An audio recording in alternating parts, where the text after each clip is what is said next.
ಎಲ್ರಿಗೂ ನಮಸ್ಕಾರ. ನನ್ನ ಪರಿಚಯ ಡಾಕ್ಟರ್ ಆರ್ ಗಿರೀಶ್, ವಿಜ್ಞಾನಿ, ಸಸ್ಯ ಸಂರಕ್ಷಣೆ, ಕೃಷಿ ವಿಜ್ಞಾನ ಕೇಂದ್ರ, ಶಿವಮೊಗ್ಗ. ಇವತ್ತಿನ ದಿವಸ ಜೇನು ಕೃಷಿ, ಜೇನು ಸಾಕಾಣಿಕೆಯ ತರಬೇತಿ ಕುರಿತು. ಜೇನಲ್ಲಿ ನಾವು ಸಾಕಷ್ಟು ಉತ್ಪನ್ನಗಳನ್ನ ಇವತ್ತು ಪಡಿತಿದ್ದೀವಿ. ಜೇನಲ್ಲೇ ನಮಗೆ ಸುಮಾರು ಒಂದು 3 ಪ್ರಭೇದಗಳನ್ನ ನಾವು ನೋಡ್ತೀವಿ. ಕೃಷಿ ವಿಜ್ಞಾನ ಕೇಂದ್ರದಲ್ಲಿ ಆರ್ಯ ಅನ್ನೋ ಒಂದು ಯೋಜನೆ ಕುರಿತು ಮಾಹಿತಿನ ಹಂಚ್ಕೊಳ್ಳೋದಕ್ಕೆ ಇಷ್ಟಪಡ್ತೀನಿ. ಪ್ರಮುಖವಾಗಿ ಈ ಬೇಸಿಗೆ ಸಮಯದಲ್ಲಿ ಜೇನು ಕುಟುಂಬಗಳನ್ನ ಯಾವ ರೀತಿ ನಿರ್ವಹಣೆ ಮಾಡಬೇಕು ಅನ್ನೋದ್ರ ಬಗ್ಗೆ ಸ್ವಲ್ಪ ಮಾಹಿತಿನ ಹಂಚ್ಕೋತೀನಿ.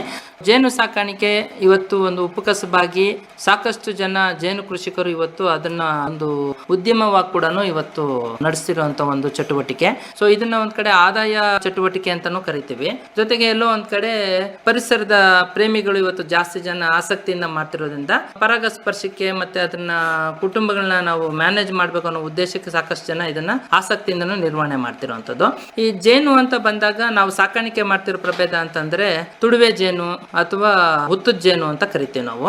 ಇದನ್ನ ಎಪಿಸ್ ಸೆರೆನಾ ಇಂಡಿಕಾ ಅಂತ ಕರಿತೀವಿ. ನಮ್ಮ ಭಾರತ ದೇಶೀಯ ತಳಿ ಅನ್ನೋದಾದ್ರೆ ಎಪಿಸ್ ಸೆರೆನಾ ಇಂಡಿಕಾ ಅಂತ ಕರಿತೀವಿ. ಜೊತೆಗೆ ನೀವು ಉತ್ತರ ಭಾರತಕ್ಕೆ ಹೋಗ್ಬಿಟ್ರೆ ನಿಮಗೆ ಎಪಿಸ್ ಮೆಲ್ಲಿಫೆರಾ ಅಂತ ಕೊಡ್ತಾರೆ. ಬಟ್ ಇವೆರಡು ಒಂದೇ ತರ ಇದಾವೆ, ಬಟ್ ಗಾತ್ರದಲ್ಲಿ ಸ್ವಲ್ಪ ಹೆಚ್ಚು ಕಡಿಮೆ ಇರುತ್ತೆ.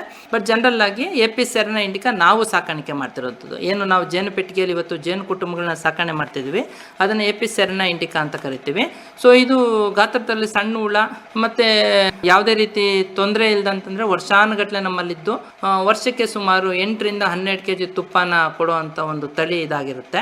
ಸೊ ಇದನ್ನ ನಾವು ನಿರ್ವಹಣೆ ಮಾಡೋದು ಬಹಳ ಮುಖ್ಯ. ವರ್ಷ ಪೂರ್ತಿ ನಿರ್ವಹಣೆ ಮಾಡಬೇಕಾಗತ್ತೆ. ಯಾಕಂದ್ರೆ ಕಾಲದಲ್ಲೂ ಅದಕ್ಕೆ ಸ್ವಲ್ಪ ತೊಂದರೆಗಳು ಬರುತ್ತೆ ಜೇನು ಕುಟುಂಬ ನಿರ್ವಹಣೆ ಮಾಡೋದಕ್ಕೆ. ಸೊ ಈ ಒಂದು ಬೇಸಿಗೆಯಲ್ಲಿ ಏನಪ್ಪಾ ಅಂತಂದ್ರೆ ಇದಕ್ಕೆ ಆಹಾರದ ಅಭಾವ ಕೊರತೆ ಕಡಿಮೆ. ಯಾಕಂದ್ರೆ ಇದು ವಸಂತ ಕಾಲ ಅಂತ ಕರಿತೀವಿ. ಬೇಸಿಗೆ ಸಮಯದಲ್ಲಿ ವಸಂತ ಕಾಲ ಆಗಿರೋದ್ರಿಂದ ನಮ್ಗೆ ಹೆಚ್ಚಾಗಿ ಕಾಡಿನ ಮರಗಳಾಗಿರ್ಬೋದು ಅಥವಾ ಕಳೆಗಳಾಗಿರ್ಬೋದು ಇವು ಹೆಚ್ಚಾಗಿ ಈ ಸಮಯದಲ್ಲಿ ಹೂವು ಬರೋದ್ರಿಂದ ಜೇನಿಗೆ ಯಾವುದೇ ರೀತಿ ಆಹಾರದ ಅಭಾವ ಈ ಒಂದು ಸಮಯದಲ್ಲಿ ತುಂಬಾ ಕಡಿಮೆ. ಸೊ ಹಂಗಾಗಿ ಈ ಸಮಯದಲ್ಲಿ ಸಂತತಿ ಜಾಸ್ತಿ ಆಗುತ್ತೆ. ನಾವು ನೋಡೋದು ಅನ್ನೋದಾದ್ರೆ ಜೇನು ಕುಟುಂಬ ಗೂಡು ದೊಡ್ಡದಾಗ್ತಾ ಹೋಗುತ್ತೆ ಈ ಸಮಯದಲ್ಲಿ. ಯಾಕಂದ್ರೆ ಆಹಾರ ಜಾಸ್ತಿ ಸಿಗೋದ್ರಿಂದ ಪ್ರಕೃತಿಯಲ್ಲಿ ರಾಣಿ ಜೇನು ಹೆಚ್ಚಾಗಿ ಮೊಟ್ಟೆಗಳಿಟ್ಟು ಅದ್ರ ಸಂತಾನೋತ್ಪತ್ತಿ ಚೆನ್ನಾಗಾಗಿ ಕುಟುಂಬ ದೊಡ್ಡದಾಗ್ತಾ ಹೋಗುತ್ತೆ. ಸೊ ಈ ಸಮಯದಲ್ಲಿ ಕುಟುಂಬ ದೊಡ್ಡದಾದಾಗ ನಮಗೆ ನಿರ್ವಹಣೆ ಅಂತ ಬಂದ್ರೆ ಎರಡೇ ನಾವು ಈ ಸಮಯದಲ್ಲಿ ಹೇಳೋದು. ಒಂದು, ಕುಟುಂಬ ಜಾಸ್ತಿ ಒತ್ತಾದಾಗ ಪಾಲಾಗುವಂಥದ್ದು ಜಾಸ್ತಿ.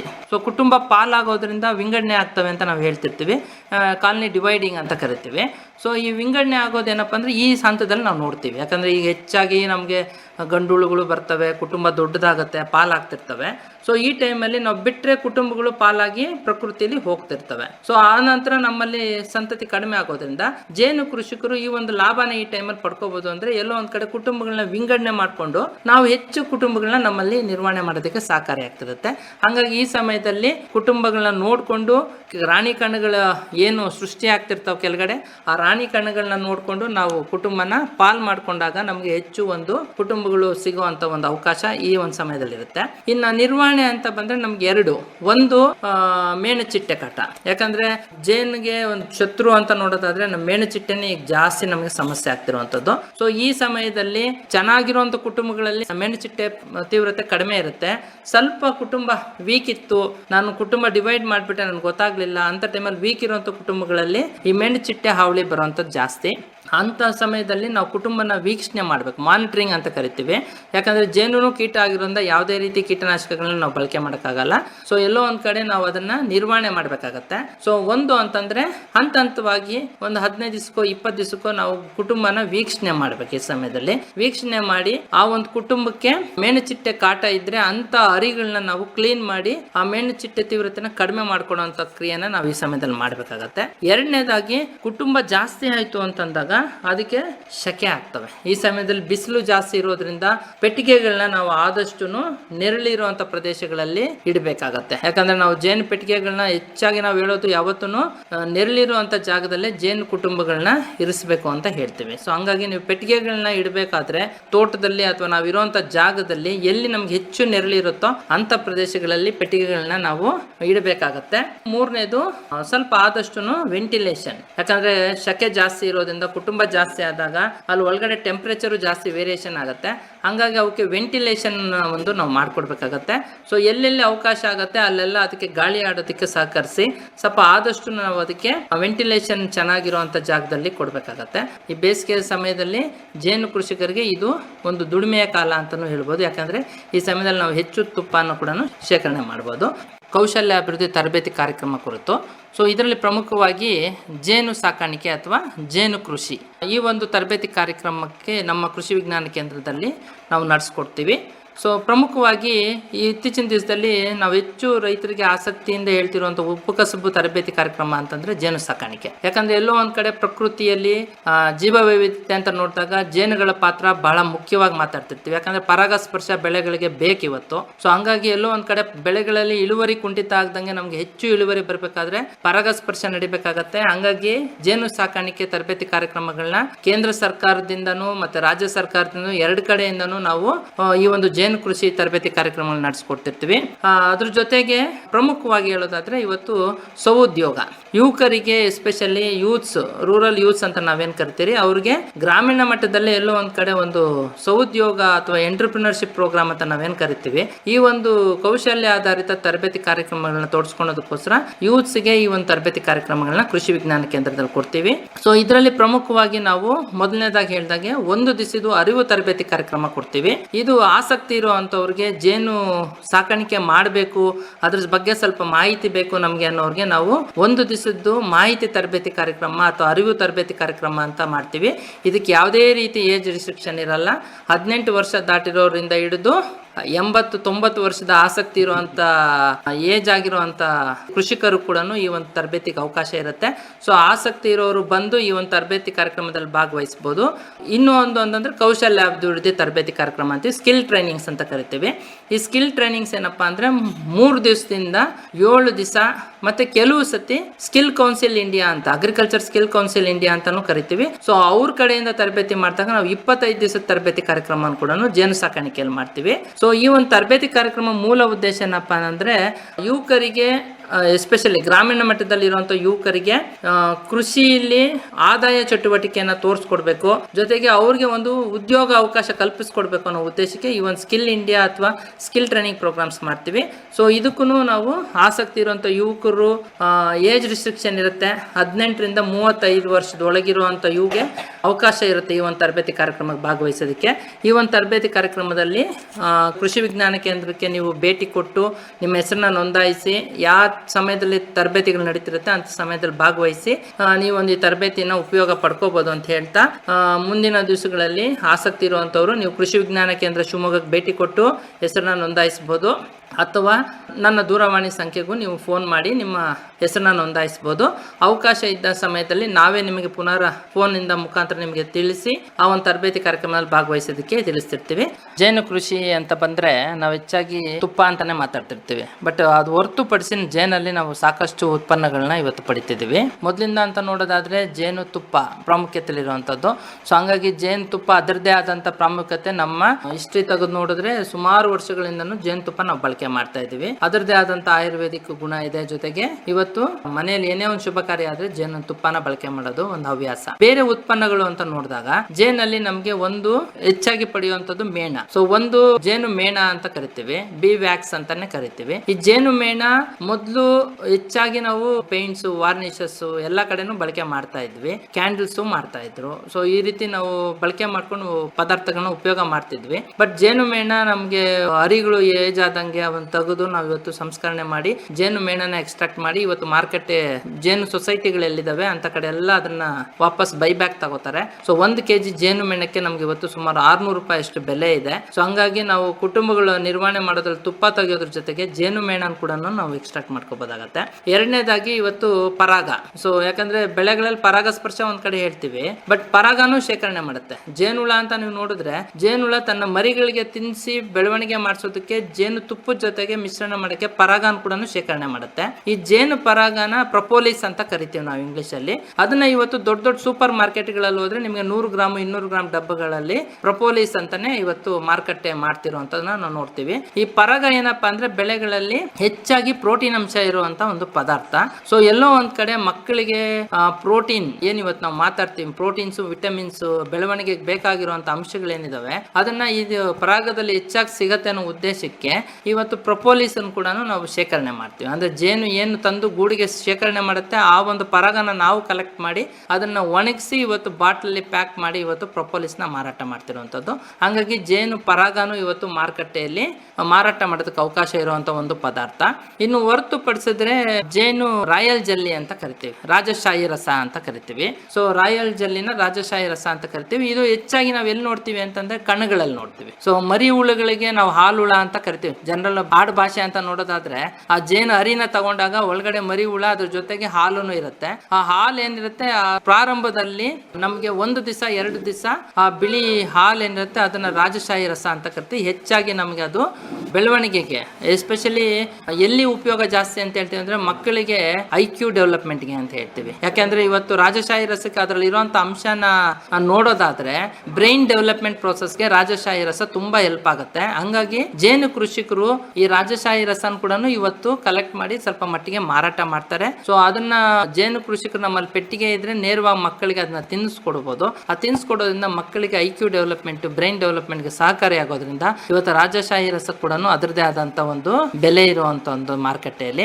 ಇದೆಲ್ಲ ಹೊರತುಪಡಿಸಿ ಇವತ್ತು ಮುಂದುವರೆದ ದೇಶಗಳಲ್ಲಿ ಇವತ್ತು ಜೇನು ವಿಷ, ಯಾಕಂದ್ರೆ ಇವತ್ತು ಎಲ್ಲೋ ಒಂದ್ ಕಡೆ ನಾವು ಜೇನು ಹತ್ರ ಯಾಕೆ ಹೋಗಲ್ಲ ಅಂದ್ರೆ ಚುಚ್ಚತ್ತೆ ಅಂತ, ವಿಷ ಇದೆ, ಚುಚ್ಚತ್ತೆ, ಊತ ಬರುತ್ತೆ, ಉರಿ ಬರುತ್ತೆ ಅಂತ ಹೇಳ್ತೀವಿ. ಬಟ್ ಇವತ್ತು ಆಯುರ್ವೇದಿಕ್ ಟ್ರೀಟ್ಮೆಂಟ್ ಅಲ್ಲಿ ಜೇನು ವಿಷಕ್ಕೆ ಅದರದೇ ಆದಂತ ಬೇಡಿಕೆ ಇರುವಂತದ್ದು. ಯಾಕಂದ್ರೆ ಇವತ್ತು ಕ್ಲಿನಿಕಲ್ ಸ್ಟಡೀಸ್ ಅಂತ ನೋಡಿದ್ರೆ ನಮ್ಗೆ ಹೆಚ್ಚಾಗಿ ಸಂಶೋಧನೆಗಳು ನಡೀತಿರೋದು ಜೇನು ವಿಷಯದ ತಗೊಂಡು ನಾವು ಯಾವ ರೀತಿ ಬಳಕೆ ಮಾಡ್ಕೋಬಹುದು ಅನ್ನೋದ್ರ ಬಗ್ಗೆ ಸಂಶೋಧನೆಗಳು ಜಾಸ್ತಿ ನಡೀತಿರುವಂತದ್ದು. ಈ ಜೇನು ವಿಷ ಹೆಚ್ಚಾಗಿ ನಾವು ಇವತ್ತು ಬಿ ಥೆರಪಿ ಅಂತ ಕರಿತೀವಿ. ನೀವು ಎಲ್ಲೆಲ್ಲಿ ಆಯುರ್ವೇದಿಕ್ ಪಾರ್ಲರ್ಗಳಿದಾವೆ ಅಂತ ಕಡೆ ಹೋದ್ರೆ ನಿಮ್ಗೆ ಬಿ ಥೆರಪಿ ಅಂತ ಮಾಡ್ತಾರೆ. ಈ ಬಿ ಥೆರಪಿ ಅಂತಂದ್ರೆ ಎಲ್ಲೋ ಒಂದ್ ಕಡೆ ನಮ್ಗೆ ದೇಹದಲ್ಲಿ ಗಾಯ ಆಗಿರುವಂತ ಗ್ಯಾಂಗ್ರೀನ್ ಆಗಿರೋ ಜಾಗಗಳಿದ್ರೆ ಅಂತ ಕಡೆಗೆ ಈ ಜೇನು ಹುಳುಗಳನ್ನ ತಗೊಂಡು ಅಲ್ಲಿಗೆ ನಮ್ಗೆ ಚುಚ್ಚಿಸ್ಕೊಡ್ತಾರೆ. ಆ ಚುಚ್ಚಿಸ್ಕೊಡೋದ್ರಿಂದ ನಮ್ಗೆ ಏನಪ್ಪಾ ಅಂದ್ರೆ ಅಲ್ಲಿರುವಂತ ಕೆಟ್ಟ ರಕ್ತನ ಶುದ್ಧಿ ಮಾಡೋದಕ್ಕೆ ಈ ಒಂದು ಜೇನು ವಿಷ ತುಂಬಾ ಸಹಕಾರಿಯಾಗುತ್ತೆ. ಹಂಗಾಗಿ ಎಲ್ಲೋ ಒಂದ್ ಕಡೆ ರಕ್ತನಾಳ ಶುದ್ಧಿ ಮಾಡ್ಕೊಡೋದಕ್ಕೆ ತುಂಬಾ ಸಹಕಾರಿಯಾಗೋದು ಅನ್ನೋದ್ರೆ ಜೇನು ವಿಷ.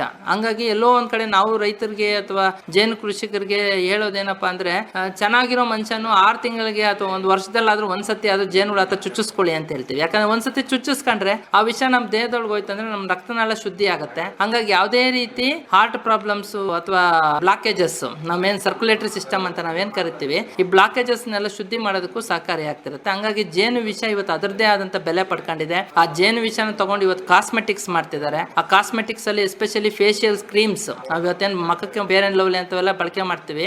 ಬಿ ವೆನಮ್ ಮಾಸ್ಕ್ ಅಂತಾನೆ ಇವತ್ತು ಜೇನು ವಿಷನ ತಗೊಂಡು ಕ್ರೀಮ್ಸ್ ಮಾಡ್ತಿದ್ದಾರೆ. ಸೊ ಇವೆಲ್ಲ ಅದರದೇ ಆದಂತ ಮೌಲ್ಯವರ್ಧನೆ ಪದಾರ್ಥಗಳು. ಸೊ ಇವತ್ತು ಮಾರ್ಕೆಟ್ ಅಲ್ಲಿ ಬೇಡಿಕೆ ಇದಾವೆ. ಹಂಗಾಗಿ ಜೇನು ವಿಷನ ಕೂಡ ಇದೆ. ಒಂದ್ ಕಡೆ ಆಯುರ್ವೇದಿಕ್ ಟ್ರೀಟ್ಮೆಂಟ್ ಅಲ್ಲೂ ಬಳಕೆ ಮಾಡ್ತಿದ್ದಾರೆ, ಇನ್ನೊಂದ್ ಕಡೆ ಕಾಸ್ಮೆಟಿಕ್ ಇಂಡಸ್ಟ್ರೀಸ್ ಅಲ್ಲಿ ಕೂಡ ಬಳಕೆ ಮಾಡ್ಕೊತಿರುವಂತದ್ದು. ಹಂಗಾಗಿ ಜೇನು ವಿಷನ ಕೂಡ ಇವತ್ತು ಸಂಸ್ಕರಣೆ ಮಾಡಿ ಅದನ್ನ ಬಳಕೆ ಮಾಡೋದಕ್ಕೆ ವಿಧ ಪಡಿತಿರುವಂತದ್ದು. ಜೇನು ಕೃಷಿ ಅಂದ ತಕ್ಷಣ ಎಲ್ಲರಿಗೂ ಒಂದ್ ಕಡೆ ತುಪ್ಪ, ಜೇನು ಅಂದ ತಕ್ಷಣ ಮನಸ್ಸಿಗೆ ಬರೋದೇ ತುಪ್ಪ. ಈ ಒಂದು ಜೇನನ್ನ ನಾವು ಸಂಗ್ರಹಣೆ ಮಾಡೋದು ಜೇನು ಹುಳುಗಳಿಂದ. ಸೊ ಪ್ರಕೃತಿಲಿ ಅಂತ ನೋಡೋದಾದ್ರೆ ಪ್ರಭೇದಗಳು ಜೇನಲ್ಲೂ ಇದಾವೆ. ನಾವು ಯಾಕಂದ್ರೆ ಸುಮಾರು ಪ್ರಭೇದಗಳು ಕೀಟಗಳಲ್ಲಿ ಮಾತಾಡ್ಬೇಕಾದ್ರೆ ಜೇನು ಒಂದು ಹುಳ. ಸೊ ಆ ಜೇನಲ್ಲೇ ನಮ್ಗೆ ಸುಮಾರು ಒಂದು 3 ಪ್ರಭೇದಗಳನ್ನ ನಾವು ನೋಡ್ತೀವಿ. ಅದ್ರ ಜೊತೆಗೂ ಇನ್ನೂ ಒಂದು ಜೇನು ಜಾತಿನೂ ಕೂಡ ಮಾತಾಡ್ತೀವಿ. ಬಹಳ ಮುಖ್ಯವಾಗಿ ಜೇನು ಅಂದ ತಕ್ಷಣ ನಾವು ಹೆಚ್ಚಾಗಿ ಕಂಡು ಬರೋದು ನಮ್ಗೆ ಪ್ರಕೃತಿಯಲ್ಲಿ 3 ಜಾತಿ ಜೇನು ಹುಳುಗಳನ್ನ ನಾವು ಮಾತಾಡ್ತೀವಿ. ಒಂದು ಹೆಜ್ಜೇನು ಅಂತ ಕರಿತೀವಿ, ಹೆಜ್ಜೇನು ಅಥವಾ ಬೆಟ್ಟದ ಜೇನು ಅಂತ ಕರಿತೀವಿ. ಇವು ಗಾತ್ರದಲ್ಲಿ ದೊಡ್ಡದಾಗಿರ್ತವೆ, ಒಂದೇ ಕುಟುಂಬ ಕಟ್ಟುವಂಥದ್ದು, ಒಂದೇ ಅರಿನ ಕಟ್ಟಿ ವಾಸ ಮಾಡುವಂಥವು. ಸೊ ಇದು ನಮಗೆ ಪ್ರಕೃತಿಯಲ್ಲಿ ಎಲ್ಲಿ ನೋಡ್ತೀವಿ ಅಂತಂದ್ರೆ ಎತ್ತರದ ಪ್ರದೇಶದಲ್ಲಿ ನೋಡ್ತೀವಿ. ಹೆಜ್ಜೇನು ಅಥವಾ ಬೆಟ್ಟದ ಜೇನು ಅಂತ ನೋಡೋದಾದ್ರೆ ಹೆಸರಲ್ಲಿ ಹೇಳ್ದಾಗೆ ಇದು ಕುಟುಂಬ ದೊಡ್ಡದಾಗಿರುತ್ತೆ, ಮತ್ತೆ ಇದು ಎತ್ತರ ಪ್ರದೇಶದಲ್ಲಿ ಕೂಡು ಕಟ್ಟುವಂಥದ್ದು. ಇದನ್ನ ನಾವು ನೋಡ್ಬೇಕಾದ್ರೆ ದೊಡ್ಡ ದೊಡ್ಡ ಬಿಲ್ಡಿಂಗ್ಗಳಲ್ಲಿ ನೋಡ್ತೀವಿ, ಅಥವಾ ದೊಡ್ಡ ದೊಡ್ಡ ಮರಗಳಲ್ಲಿ ನೋಡ್ತೀವಿ, ಎತ್ತರವಾಗಿ ಬೆಳೆದಿರುವಂಥ ಮರಗಳು, ಅಥವಾ ಕೆಲವು ಸತಿ ಟವರ್ಗಳು, ಏನೋ ದೊಡ್ಡ ದೊಡ್ಡ ಟವರ್ಗಳಿದ್ರೆ ಆ ಟವರ್ಗಳಿಗೆ ಅಥವಾ ನೀರಿನ ಟ್ಯಾಂಕ್ಗಳಿಗೆ ಈ ಒಂದು ಜೇನು ಮೇಲೆ ಹೋಗಿ ಬೆಳಕಲ್ಲೇ ವಾಸ ಮಾಡುವಂತ ಜೇನು ಪ್ರಭೇದ ಅಂತಂದ್ರೆ ಹೆಜ್ಜೇನು ಅಂತ ಹೇಳ್ಬೋದು. ಯಾಕಂದ್ರೆ ಇದು ಬೆಳಕಲ್ಲೇ ವಾಸ ಮಾಡುತ್ತೆ. ಮತ್ತೆ ಇದು ನಮ್ಗೆ ಪ್ರಕೃತಿಯಲ್ಲಿ ದಟ್ಟವಾಗಿ ಅರಣ್ಯ ಎಲ್ಲಿರುತ್ತೋ ಅಂತ ಕಡೆ ಜಾಸ್ತಿ ನಾವು ನೋಡ್ತೀವಿ. ಸೊ ಇವು ಎಲ್ಲಾ ಜಾತಿ ಕಾಡು ಮರಗಳಲ್ಲೂ ಕೂಡ ಆಹಾರ ಸಂಗ್ರಹಣೆ ಮಾಡ್ಕೊಂಡು ಪರಾಗ ಮತ್ತು ಮಕರಂದ ಎರಡನ್ನೂ ಶೇಖರಣೆ ಮಾಡಿ ಕುಟುಂಬ ನಿರ್ವಹಣೆ ಮಾಡ್ಕೊಂಡು ವಾರ್ಷಿಕ ಅಂತ ನೋಡೋದಾದ್ರೆ ಹೆಜ್ಜೇನಲ್ಲಿ ನಮ್ ಸುಮಾರು ಒಂದು 20 ರಿಂದ 25 kg ಜೇನುತುಪ್ಪನ ಒಂದು ಕುಟುಂಬದಿಂದ ಪಡಿಬಹುದು. ಬಟ್ ಇದು ಸಾಕಾಣಿಕೆ ಯೋಗ್ಯವಲ್ಲ. ಯಾಕೆ ಅಂದ್ರೆ ಇದು ಒಂದೇ ಅರಿ ಕಟ್ಟೋದ್ರಿಂದ ತುಪ್ಪ ಸಂಗ್ರಹಣೆ ಮಾಡೋದು ಕಷ್ಟ ಆಗ್ತವೆ. ಮತ್ತೆ ಎರಡನೇದಾಗಿ ಸಿಟ್ಟಿನ ಸ್ವಭಾವ ಜಾಸ್ತಿ ಇದಕ್ಕೆ. ಸ್ವಲ್ಪ ಟೆಂಪರೇಚರ್ ವೇರಿಯೇಷನ್ ಆಯ್ತು, ಬಿಸಿ ಆಯ್ತು, ಶೆಕೆ ಆಯ್ತು ಅಂದ್ರೆ ಸಿಟ್ಟೆದ್ದು ಅಲ್ಲಿರೋ ಸುತ್ತಮುತ್ತ ಇರುವಂತ ಪ್ರಾಣಿಗಳು, ಮನುಷ್ಯರು ಎಲ್ಲಾರ್ಗು ಅಟ್ಯಾಕ್ ಮಾಡಿ ಚುಚ್ಚು ಅಂತ ಕೆಲಸ ಮಾಡ್ತವೆ. ಬಟ್ ಇದು ಗಾತ್ರದಲ್ಲಿ ದೊಡ್ಡದಾಗಿರೋದ್ರಿಂದ ಇದ್ರಲ್ಲಿ ವಿಷ ವೆಚ್ಚನೂ ಸ್ವಲ್ಪ ಜಾಸ್ತಿ ಇರುತ್ತೆ. ಸೊ ಹಂಗಾಗಿ ಸಾಕಾಣಿಕೆಗೆ ಯೋಗ್ಯ ಇಲ್ಲ. ಬಟ್ ಪ್ರಕೃತಿಯಲ್ಲಿ ದಟ್ಟವಾಗಿ ನಾವು ನೋಡ್ತೀವಿ. ಬಟ್ ಇದ್ರ ತುಪ್ಪನೂ ಇವತ್ತು ಕಾಡಿನ ಜನಗಳು ಇವತ್ತು ಇದನ್ನ ಪಡೆದು ಇವತ್ತು ಮಾರಾಟ ಮಾಡೋದನ್ನ ಕೂಡ ನೋಡ್ತಾ ಇರ್ತೀವಿ. ಮತ್ತು ಇನ್ನೊಂದು ಎರಡನೇ ಪ್ರಭೇದ ಅಂತ ಬಂದರೆ ಲಿಟ್ಲ್ ಬಿ ಅಂತ ಕರಿತೀವಿ. ಲಿಟ್ಲ್ ಬಿ ಅಂತಂದರೆ ನಮ್ಮಲ್ಲಿ ಪೊದೆ ಜೇನು ಅಂತ ಕರಿತೀವಿ. ಸೊ ಇದು ಜನರಲ್ ಆಗಿ ಮನೆಗಳ ಹತ್ರ ನಾವು ಎಲ್ಲೆಲ್ಲಿ ಪೊದೆಗಳಿರುತ್ತೆ ಅಂತ ಕಡೆ ನಾವು ನೋಡ್ತೀವಿ. ಪೊದೆ ಜೇನು ಅಂತ ನಾವು ಕನ್ನಡದಲ್ಲಿ ಕರೆಯೋದಾದ್ರೆ ಪೊದೆ ಜೇನು ಅಂತ ಕರಿತೀವಿ. ಏಪಿಸ್ ಫ್ಲೋರಿಯಾ ಅಂತ ಕರಿತೀವಿ. ಸೊ ಇದು ಗಾತ್ರದಲ್ಲಿ ಸಣ್ಣದು, ಕುಟುಂಬ ಸಂಖ್ಯೆನೂ ಸಣ್ಣದು, ಸುಮಾರು ಒಂದು 2000-3000 ಹುಳ ಒಂದು ಕುಟುಂಬದಲ್ಲಿ ಇರುತ್ತೆ. ಬಟ್ ಇದು ಮತ್ತು ಇದನ್ನು ಒಂದೇ ಅರಿ ಕಟ್ಟುವಂಥದ್ದು, ಮತ್ತೆ ಸಣ್ಣ ಸಣ್ಣ ಪೊದೆಗಳಲ್ಲಿ ಇರುತ್ತೆ. ಮತ್ತೆ ಇದನ್ನ ಪ್ರಕೃತಿಯಲ್ಲಿ ಪರಾಗಸ್ಪರ್ಶಕ್ಕೆ ಸಹಾಯ ಮಾಡೋದ್ರಿಂದ ನಾವು ಇದನ್ನು ಕೂಡ ನಿರ್ವಹಣೆ ಮಾಡೋದಕ್ಕೆ ಹೇಳ್ತೀವಿ, ಬಿಟ್ಟರೆ ನಾಶ ಮಾಡೋದಕ್ಕೆ ಹೇಳಲ್ಲ. ಬಟ್ ಎಲ್ಲೋ ಒಂದ್ ಕಡೆ ಪ್ರಕೃತಿಯಲ್ಲಿ ಇದು ಒಂದು ತಳಿ ಏಪಿಸ್ ಫ್ಲೋರಿಯಾ ಅಂತ ನಮಗೆ ಲಿಟಲ್ ಬಿ ಅಂತ ಕರಿತೀವಿ. ಇದನ್ನು ನಮಗೆ ಪ್ರಕೃತಿಯಲ್ಲಿ ಒಂದು ತಳಿ ಇರುವಂಥದ್ದು. ನಾವು ಹೆಚ್ಚಾಗಿ ಮಾತಾಡೋದು ಸಾಕಾಣಿಕೆ ಮಾಡ್ತಿರೋ ತಳಿ ಅಂತಂದ್ರೆ ಏಪಿಸ್ ಸೆರೆನಾ ಇಂಡಿಕಾ ಅಂತೇಳಿ. ಇದನ್ನ ನಾವು ಉತ್ತುದ್ ಜೇನು ಅಥವಾ ಪೊಟ್ರೆ ಜೇನು ಅಂತ ಕರಿತೀವಿ. ಇವತ್ತು ಏನು ನಾವು ಪೆಟ್ಟಿಗೆಗಳಲ್ಲಿ ಜೇನು ಸಾಕಾಣಿಕೆ ಮಾಡ್ತಿದ್ದೀವಿ, ಈ ತಳಿ ಅನ್ನೋದಾದ್ರೆ ಏಪಿಸ್ ಸೆರೆನಾ ಇಂಡಿಕಾ ಅಂತ ಕರಿತೀವಿ. ಸೊ ಇದನ್ನ ನಾವು ಯಾಕೆ ಸಾಕಾಣಿಕೆ ಮಾಡ್ತೀವಿ ಅಂತಂದ್ರೆ ಇದನ್ನ ನಿರ್ವಹಣೆ ಮಾಡಬಹುದು. ಎಲ್ಲೋ ಒಂದ್ ಕಡೆ ಇದು ಜೇನು ಕುಟುಂಬ ಅಂತ ನೋಡೋದಾದ್ರೆ ಸಮಾನಾಂತರ ಅರಿಗಳನ್ನ ಅಂತ ಹೇಳ್ತೀವಿ. ಸುಮಾರು ಸಣ್ಣ ಸಣ್ಣ ಅರಿಗಳು 1-8 ಅರಿಗಳನ್ನ ಒಂದ್ರ ಪಕ್ಕದಲ್ಲಿ ಒಂದು ಕಟ್ಟುವಂಥದ್ದನ್ನ ನಾವು ನೋಡ್ತೀವಿ. ಸೊ ಇದರಲ್ಲಿ ಇನ್ನೊಂದು ಅಂತಂದ್ರೆ ತುಪ್ಪದ ಅರಿ ಬೇರೆ ಇರುತ್ತೆ, ಕುಟುಂಬದ ಅರಿಗಳೇ ಬೇರೆ ಇರುತ್ತೆ. ಸೊ ಹಂಗಾಗಿ ಎಲ್ಲೋ ಒಂದ್ ಕಡೆ ಇದನ್ನ ನಿರ್ವಹಣೆ ಮಾಡೋದಕ್ಕೂ ಮತ್ತೆ ತುಪ್ಪ ತೆಗೆಯೋದಕ್ಕೂ ಅನುಕೂಲ ಆಗಿರೋದ್ರಿಂದ ಈ ತಳಿನ ನಾವು ಇವತ್ತು ಪೆಟ್ಟಿಗೆಗಳಲ್ಲಿ ಸಾಕಾಣಿಕೆ ಮಾಡ್ತಿದೀವಿ. ತುಡುವೆ ಜೇನು ಅಥವಾ ಪೊಟ್ರೆ ಜೇನು ಅಂತ ಕರಿತೀವಿ. ಮತ್ತೆ ಇದರಲ್ಲಿ ಇವು 3 ತಳಿಗಳು ನಾವೇನು ಇಷ್ಟೊತ್ತು ಮಾತಾಡೋದು ಹೆಜ್ಜೇನು, ಕೋಲ್ ಜೇನು ಮತ್ತೆ ತುಡುವೆ ಜೇನು, ಇವು 3 ಎಪಿಡೆ ಅಂತ ಕುಟುಂಬಕ್ಕೆ ಸೇರೋದು. ಅಂದ್ರೆ ಇವು 3ಕ್ಕೂ ಚುಚ್ಚು ಅಂತ ಮುಳ್ಳಿದವೆ. ಅಂದ್ರೆ 3 ಪ್ರಭೇದದಲ್ಲಿ ಯಾವ ಜೇನ್ ಹತ್ರ ಹೋದ್ರು ಇವು ನಮ್ಗೆ ಚುಚ್ಚುತ್ತೆ. ಬಟ್ ಅದ್ರ ವಿಷ ಅಂತ ಬಂದ್ರೆ ಹೆಜ್ಜೇನಲ್ಲಿ ಜಾಸ್ತಿ ಪ್ರಮಾಣ ಇರುತ್ತೆ, ಕೋಲ್ ಜೇನು ಮತ್ತೆ ತುಡುವೆ ಜೇನಲ್ಲಿ ವಿಷದ ಪ್ರಮಾಣ ಕಡಿಮೆ ಇರುತ್ತೆ. ಬಟ್ ಆದ್ರಿಂದ ತುಡುವೆ ಜೇನು ಸಮಾನಾಂತರ ಅರಿಗಳು ಕಟ್ತಿರೋದ್ರಿಂದ ಇವತ್ತು ನಾವು ಅದನ್ನ ಸಾಕಾಣಿಕೆ ಮಾಡ್ತಿದೀವಿ. ಮತ್ತು ತುಡುವೆ ಜೇನಲ್ಲಿ ನಮ್ಗೆ ವಾರ್ಷಿಕ ಅಂತ ನೋಡೋದಾದ್ರೆ ತುಂಬಾ ಚೆನ್ನಾಗಿರೋ ಕುಟುಂಬ ಆದ್ರೆ ನಮ್ಗೆ 12 kg ತುಪ್ಪ ನಾವು ಒಂದು ವರ್ಷಕ್ಕೆ ಹಾರ್ವೆಸ್ಟ್ ಮಾಡಬಹುದು. ಹಂಗಾಗಿ ಇದನ್ನ ತುಪ್ಪ ತೆಗೆಯೋದಕ್ಕೂ ನಮ್ಗೆ ಅನುಕೂಲ ಆಗುತ್ತೆ ಅಂತೇಳಿ ಇದನ್ನ ಸಾಕಣೆ ಮಾಡ್ತಿದೀವಿ. ಇವು 3 ಚುಚ್ಚುವಂತ ಜೇನು ಜಾತಿಗಳಾದ್ರೆ ಇನ್ನೊಂದು ಮುಜಂಟಿ ಜೇನು ಅಂತ ಕರಿತೀವಿ. ಸ್ಟಿಂಗ್ಲೆಸ್ ಬಿ ಅಂತ ಮಾತಾಡ್ತೀವಿ ಇವತ್ತು. ಟ್ರೈಗೋನಾ ಇರಿಡಿಪೆನ್ನಿಸ್ ಅಂತ ಕರಿತೀವಿ. ಸೊ ಇದು ಚುಚ್ಚದ ಜೇನು ಅಂತಾನೆ ಹೆಸರುವಾಸಿ ಆಗಿರುವಂಥದ್ದು. ಇದನ್ನ ಮುಜಂಟಿ ಜೇನು ಅಂತ ಸುಮಾರು ಜನ ಕರಿತೀವಿ. ನೋಡೋದಕ್ಕೆ ಇರುವೆ ತರ ಇರುತ್ತೆ, ಇರುವೆ ಗಾತ್ರ, ಸಣ್ಣ ಹುಳ. ಇದಕ್ಕೆ ಇದರದೇ ಆದಂತ ಪ್ರಾಮುಖ್ಯತೆ ಇದೆ ಈ ತಳಿಗೆ. ಯಾಕೆ ಅಂತಂದ್ರೆ ಗಾತ್ರದಲ್ಲಿ ತುಂಬಾ ಸಣ್ಣ ಹುಳ ಆಗಿರೋದ್ರಿಂದ ಪರಿಸರದಲ್ಲಿ ಸಣ್ಣ ಸಣ್ಣ ಹೂವಿನ ಜಾತಿ ಗಿಡಗಳು ಏನಿದಾವೆ ಯಾವುದಕ್ಕೆ ಜೇನುಹುಳ ಹೋಗೋದಕ್ಕಾಗಲ್ಲ ಅಂತ ಹೂಗಳಲ್ಲಿ ಮಕರಂದ ಮತ್ತೆ ಪರಾಗನ ಈ ಒಂದು ಹುಳು ಸಂಗ್ರಹಣೆ ಮಾಡುತ್ತೆ. ಹಂಗಾಗಿ ಇದಕ್ಕೆ ಸ್ವಲ್ಪ ಆಯುರ್ವೇದಿಕ್ ಗುಣ ಜಾಸ್ತಿ ಹೇಳ್ತೀವಿ. ಯಾಕೆಂದ್ರೆ ಸಣ್ಣ ಸಣ್ಣ ಕಳೆಗಳಲ್ಲಿ ಅದರದೇ ಆದಂತ ಆಲ್ಕಲೈಡ್ಸ್, ಫ್ಲೇವನೈಡ್ಸ್ ಎಲ್ಲ ಸಿಗೋದ್ರಿಂದ ಆ ಶೇಖರಿಸುವಂತ ತುಪ್ಪ ತುಂಬಾ ಗಟ್ಟಿಯಾಗಿರುತ್ತೆ. ಜೊತೆಗೆ ಇದರಲ್ಲಿ ಆಲ್ಕಲೈಡ್ಸ್ ಅಂಶ ಜಾಸ್ತಿ ಇರೋದ್ರಿಂದ ಆಯುರ್ವೇದಿಕ್ ಟ್ರೀಟ್ಮೆಂಟ್ ಅಲ್ಲಿ ಇದನ್ನೇ ಬಳಕೆ ಜಾಸ್ತಿ ಮಾಡ್ತಾರೆ. ಸೊ ಹಂಗಾಗಿ ಚುಚ್ಚದ ಜೇನು ಅಥವಾ ಸ್ಟಿಂಗ್ಲೆಸ್ ಬಿ ಅಂತೇಳಿ ಇದು ಒಂದು ಪ್ರಭೇದ ಇವತ್ತು ಇದೆ. ಬಟ್ ಗಾತ್ರದಲ್ಲಿ ಸಣ್ಣ ಗೂಡು, ವರ್ಷ ಎಲ್ಲ ನಾವು ಸಾಕಾಣಿಕೆ ಮಾಡಿದ್ರೆ ನಮಗೆ 100 ಗ್ರಾಮ್ ತುಪ್ಪ ಸಿಕ್ಕಿದ್ರೆ ಹೆಚ್ಚಾಗತ್ತೆ ಒಂದು ಗೂಡಿಂದ. ಬಟ್ ಇದು ಯಾವುದೇ ರೀತಿ ನಮಗೆ ಕಚ್ಚಲ್ಲ, ಚುಚ್ಚಲ್ಲ. ಹಂಗಾಗಿ ಹಾಬಿ ಥರ ಮನೆಗಳ ಹತ್ರನೇ ಎಲ್ಲಿ ಸಿಟಿಲಿದ್ರು ಕೂಡ ಸಿಟಿಗಳಲ್ಲಿ ಮನೆಗಳ ಹತ್ರನೂ ಈ ಒಂದು ಸಣ್ಣ ಸಣ್ಣ ಗೂಡುಗಳನ್ನ ತಂದು ಇಟ್ಕೊಂಡ್ರೆ ನಮಗೆ ಪ್ರಕೃತಿಯಲ್ಲಿ ಪರಾಗಸ್ಪರ್ಶ ಮಾಡಿಕೊಂಡು ಮನೆಗಳ ಹತ್ರ ಇರುವಂಥ ಬೆಳೆಗಳಿಗೆ ಇಳುವರಿ ಬರೋದಕ್ಕೆ ಸಪೋರ್ಟ್ ಮಾಡ್ತವೆ. ಇನ್ನೂ ಒಂದು ಕಡೆ ಯಾವುದೇ ರೀತಿ ತೊಂದರೆಗಳಿಲ್ದಂದ್ರೆ ವರ್ಷಾನುಗಟ್ಲೆ ನಮ್ಮ ಒಂದು ಜಾಗದಲ್ಲಿ ಇವನು ವಾಸ ಮಾಡಿ ನಮಗೆ ತುಪ್ಪನೂ ಸ್ವಲ್ಪ ಕೊಡುತ್ತೆ. ಸೊ ಹಂಗಾಗಿ ಆಸಕ್ತಿ ಇರೋರು ಈ ಒಂದು ಸ್ಟಿಂಗ್ಲೆಸ್ ಬಿ, ಮುಜಂಟಿ ಜೇನು ಅಂತ ಏನು ಕರಿತೀವಿ, ಇದು ಒಂದು ತಳಿ ನಮ್ಮಲ್ಲಿ ಇರುವಂಥದ್ದು. ಈ 4 ತಳಿ ಜೇನುಹುಳುಗಳನ್ನ ನಾವು ನೋಡ್ತೀವಿ. ಬಟ್ ಇದು ಹೊರತುಪಡಿಸಿ ಹೊರದೇಶದಿಂದನೂ ಒಂದು ತಳಿನ ನಾವು ನಮ್ಮ ಭಾರತ ದೇಶಕ್ಕೆ ತಂದಿರೋದು ಅಂದರೆ ಏಪಿಸ್ ಮೆಲ್ಲಿಫೆರಾ ಅಂತ ಕರಿತೀವಿ. ಏಪಿಸ್ ಮೆಲ್ಲಿಫೆರಾ ಜನರಲ್ ಆಗಿ ಇದನ್ನು ತುಡುವೆ ಜೇನು ಜಾತಿಗೆ ಸೇರಿರುವಂಥದ್ದು.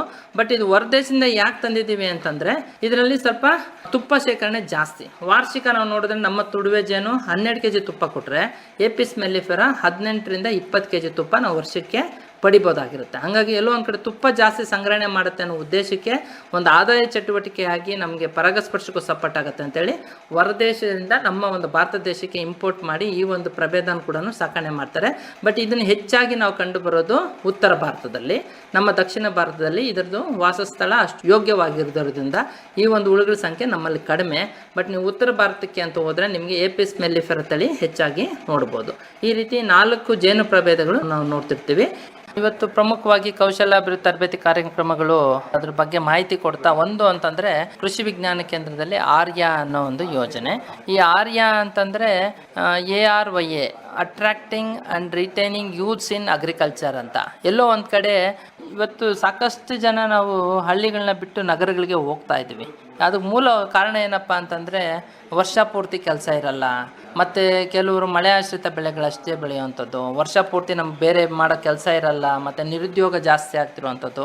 ಇವನ್ನೆಲ್ಲ ಗಮನದಲ್ಲಿ ಇಟ್ಕೊಂಡು ಕೇಂದ್ರ ಸರ್ಕಾರ ಈ ಒಂದು ಆರ್ಯ ಯೋಜನೆನ ಸೃಷ್ಟಿ ಮಾಡಿದ್ದು. ಇದ್ರ ಮೂಲ ಉದ್ದೇಶ ಏನಪ್ಪ ಅಂತಂದರೆ ಗ್ರಾಮೀಣ ವಾಸಿಗಳಲ್ಲಿರುವಂಥ ನಿರುದ್ಯೋಗ ಯುವಕರು ಊರುಗಳನ್ನ ಬಿಟ್ಟು ಸಿಟಿಗಳನ್ನ ಹೋಗೋದನ್ನ ಅವಾಯ್ಡ್ ಮಾಡೋದಕ್ಕೆ ಅವ್ರಿಗೆ ಅಲ್ಲೇ ಏನಾದರೂ ಮಾಡಿ ಒಂದು ಉದ್ಯೋಗನ ಸೃಷ್ಟಿ ಮಾಡಿಕೊಡ್ಬೇಕು. ಅವ್ರಿಗೆ ಅಲ್ಲೇ ಅವ್ರ ಹಳ್ಳಿಲೇನೆ ಇದ್ದು ಏನೋ ಒಂದು ಕಸಬನ್ನ ಮಾಡಿಕೊಂಡು ಅವ್ರಿಗೆ ವರ್ಷ ಪೂರ್ತಿ ಆದಾಯ ಬರೋದಕ್ಕೆ ಸಹಕರಿಸುವಂಥ ಯೋಜನೆ ಆರ್ಯ ಅಂತ ಹೇಳ್ಬೋದು. ಇದರಲ್ಲಿ ಸಾಕಷ್ಟು ಕಾರ್ಯಕ್ರಮಗಳಿದ್ದಾವೆ ಆರ್ಯಲ್ಲಿ. ಸೊ ಅದರಲ್ಲಿ ಕೃಷಿಗೆ ಸಂಬಂಧಪಟ್ಟಿದ್ದಂಥ ಕಾರ್ಯಕ್ರಮಗಳು ಅಂತಂದರೆ ಆರ್ಯಲ್ಲಿ ಒಂದು ಕೌಶಲ್ಯ ಅಭಿವೃದ್ಧಿ ತರಬೇತಿ ಕಾರ್ಯಕ್ರಮಗಳು ಅಂತ ಹೇಳ್ತೀವಿ. ಸೊ ಇದರಲ್ಲಿ ಭಾಳ ಮುಖ್ಯವಾಗಿ ಯುವಕರು ಹಳ್ಳಿನ ತ್ಯಜಿಸಿ ಸಿಟಿಗಳಿಗೆ ಹೋಗೋದನ್ನ ತಪ್ಪಿಸೋದಕ್ಕೋಸ್ಕರ ಈ ಒಂದು ಕಾರ್ಯಕ್ರಮನ ಶುರು ಮಾಡಿದ್ದು. ಸೊ ಇದ್ರ ಮೂಲ ಉದ್ದೇಶನ ಹೇಳ್ದಂಗೆ ಅವ್ರಿಗೆ ವರ್ಷ ಪೂರ್ತಿ ಕೆಲಸ ಕೊಡುವಂಥ ಕೆಲಸ. ಸೊ ಏನಪ್ಪ ಅಂದರೆ ಅವರೇ ಅವ್ರ ಜಾಗದಲ್ಲಿ ಅವ್ರದ್ದೇ ಒಂದು ಉದ್ಯಮನ ಸೃಷ್ಟಿ ಮಾಡ್ಕೋಬೇಕು. ಇದಕ್ಕೆ ಅವಕಾಶಗಳು ಅಂತ ನೋಡಿದ್ರೆ ಕೃಷಿಯಲ್ಲಿ ನಮ್ಮ ಕೃಷಿ ವಿಜ್ಞಾನ ಕೇಂದ್ರದಲ್ಲಿ 3 ಇದರಲ್ಲಿ ನಾವು ಆರ್ಯ ಕಾರ್ಯಕ್ರಮಗಳಲ್ಲಿ ತರಬೇತಿನ ಕೊಡ್ತೀವಿ. ಸೊ ಅದರಲ್ಲಿ ಒಂದು ಅಂತಂದರೆ ಜೇನು ಸಾಕಾಣಿಕೆ. ಸೊ ಜೇನು ಸಾಕಾಣಿಕೆಯಲ್ಲಿ ಆ ಒಂದು ನಿರುದ್ಯೋಗ ಯುವಕರಿಗೆ ಜೇನು ಕುಟುಂಬಗಳನ್ನ ಯಾವ ರೀತಿ ತಯಾರು ಮಾಡುವಂಥದ್ದು, ಜೇನು ಕುಟುಂಬಗಳನ್ನ ಯಾವ ರೀತಿ ಮಾರಾಟ ಮಾಡಬೇಕು, ತುಪ್ಪನ ಸಂಗ್ರಹಣೆ ಮಾಡಿ ಮಾರಾಟ ಮಾಡುವಂಥದ್ದು.